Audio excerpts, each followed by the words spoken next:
c'était un panel organisé autour d'un thème, étude croisée de la régression électorale de Benno Bokk Yakaar dans le département et la ville. Et quelles sont les perspectives? Je devais co-animer ça avec un brillant intellectuel, M. Magaye Boye, maire de Khombol. Et donc au plan politique, bien sûr, il y avait un thème sur le pétrole avec M. Mbon Ndiaye Mbaye. Mais pour ainsi dire, vous savez, on faisait de l'histoire. Parce que quoi qu'on dise, même hier appartient à l'histoire. Et dans l'évocation de l'histoire, Paul Valéry disait que l'histoire est le plus dangereux des produits que la chimie de l'intellect ait créé. Parce que, à part les dates et les faits précis, il n'y a aucun consensus. Le consensus est quasiment impossible. Maintenant, les dates et les faits, c'est-à-dire en 2022, notre coalition a connu dans la ville et dans le département une régression qui a poussé à des défaites mémorables, des défaites cuisantes au plan politique et au plan électoral. Moralité, il y avait, nous devons voir les choses, analyser, regarder la vie politique avec les yeux de la vie politique. Et à ce niveau, nous avons essayé de voir ce qui ne marche pas, ce qui n'a pas marché. Au-delà des divergences, il y a un fait majeur qui s'est produit à Thiès au plan électoral. C'est la création d'une coalition élargie de la majorité à Rewmi, un parti traditionnellement détenteur du suffrage majoritairement des Thiessois. Et cette coalition était appelée Mburok Sow, du fait de la volonté du président Macky Sall d'ouvrir la majorité au président Idriss Seck qui a accepté la main tendue. Mais vous savez, mal nommer les choses, c'est ajouter à la misère du monde. On ne peut pas appeler les choses par un autre nom. Et dans l'analyse, nous avons voulu être précis en disant que les deux responsables, pour nous, de cette défaite-là, c'est notre camarade président Macky Sall et notre frère de coalition Idriss Seck. Pour le premier, nous avons mené des combats épiques contre le parti Rewmi pendant 10 ans.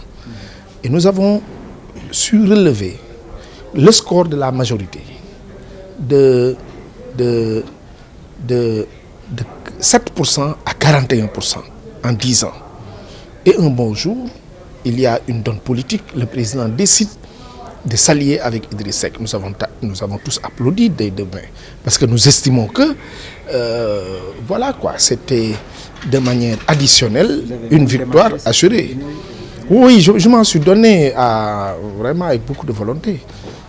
Mais on a vu que là où on s'attendait à 80% des voix, nous sommes tombés à moins de 30% des voix. Pour la bonne et simple raison que, d'abord, le président de notre coalition, Idriss Seck, a dit que Macky Sall et lui se sont entretenus, ont échangé pendant 15 mois. Pendant 15 mois, ils ont échangé. Nous ne sommes pas assis, c'est-à-dire nous de Benno, nous de la paire de Benno, n'avons eu aucune réunion de 15 minutes avec les gars de Rewmi et on veut nous pousser à être ensemble et à gagner. Ça a créé des frictions, ça a créé des mécontentements, ça a créé un découragement, ça a créé de la démotivation. Et ça a produit ce que ça a produit. Maintenant, la responsabilité du président s'arrête là. C'est-à-dire que nous ne lui demandons pas, nous n'exigeons pas de lui qu'il nous explique tout ce qu'il doit faire. Mais quand il décide de quelque chose, qu'il nous rassemble et qu'il nous dise « Voilà ce que j'ai décidé », il n'a même pas besoin d'évoquer les raisons. Soyez ensemble parce que c'est le meilleur pour tout le monde. Et on est ensemble. Mais Idriss Seck aussi a été accompagné par les Thiessois pendant 16 ans. Abdoulaye Wade a fait tout et le contraire de tout en termes d'espèces sonnantes, de trébuchantes, de nomination. Les Thiessois sont restés accros à leur fils pendant 16 ans. Quand 16 ans après, vous devez aller embrasser le pouvoir, être avec celui qui est au pouvoir, créer le Mburok Sow, Mais il faudrait-il que le sucre vanille et les autres éléments constitutifs des produits puissent être bien préparés.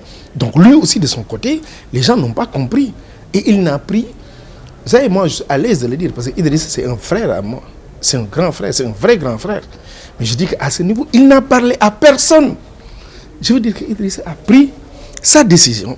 Il a expliqué au plan médiatique. Quelques jours après, bon, pour des raisons indépendantes de son volonté, il a voyagé. Et puis voilà, on est venu, on a fait des investitures. Et puis les choses se sont passées par là. Aujourd'hui, il y a des faits qui démotivent la mouvance présidentielle. Je pense qu'on ne pouvait pas faire abstraction de ça. L'autre élément maintenant, au niveau également toujours des raisons profondes qui justifient, c'est que nous aussi, notre mouvance habituelle, de 2010 à 2012, nous, APR, nous, Benno Bokk Yakaar, nous avons fait preuve d'un manque réel de générosité les uns avec les autres. Nous avons manqué de cadre de concertation. Nous n'avons même pas un siège fonctionnel de la commune pour accueillir nos militants.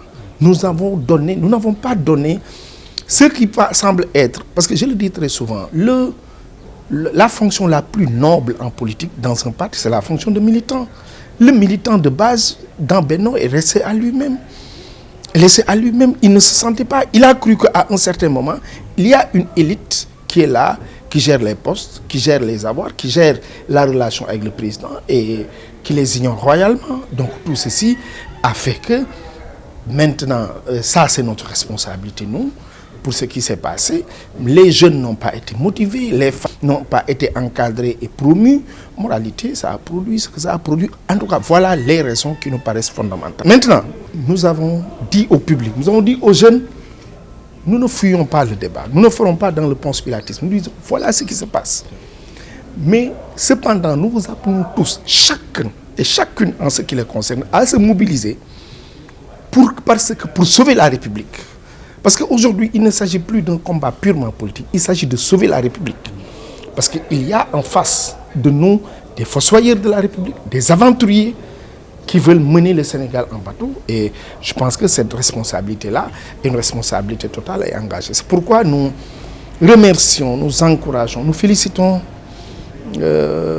vraiment de manière exceptionnelle les jeunes de cadres républicains qui ont eu cette initiative, qui est une initiative historique au plan national. Au plan national, aucune structure de Benno Bokk Yakaar ne s'est réunie pour évaluer. Et pour évaluer dans la paix. Nous sommes venus, on s'est parlé, on a échangé, il n'y a pas eu d'écart de langage, de hautes communications ont été faites. Et aujourd'hui, au moins l'ère de l'évaluation est lancée.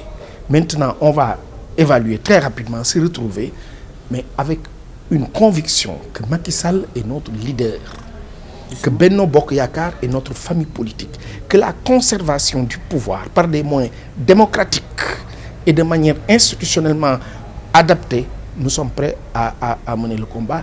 Et je pense que c'est ce que les autres voulaient dire.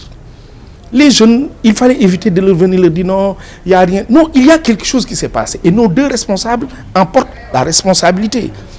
Maintenant, nous devons dire ça. C'est aujourd'hui plus que jamais que nous allons nous battre aux côtés du président de la République, aux côtés du président Idriss Seck, pour continuer à donner cette majorité-là dont nous avons besoin. Sur les questions maintenant de mandat, de candidature, nous nous sommes dit que ce n'est pas le moment d'en parler. Nous n'encourageons pas ceux qui disent que Macky est notre candidat, mais nous dénonçons aussi ceux qui disent qu'il ne doit pas se présenter. Le président a dit, donnez-moi ça, parce que le mandat est unique et personnel. Le fauteuil est individuel, mais la candidature aussi, ce sera une candidature au nom des candidatures.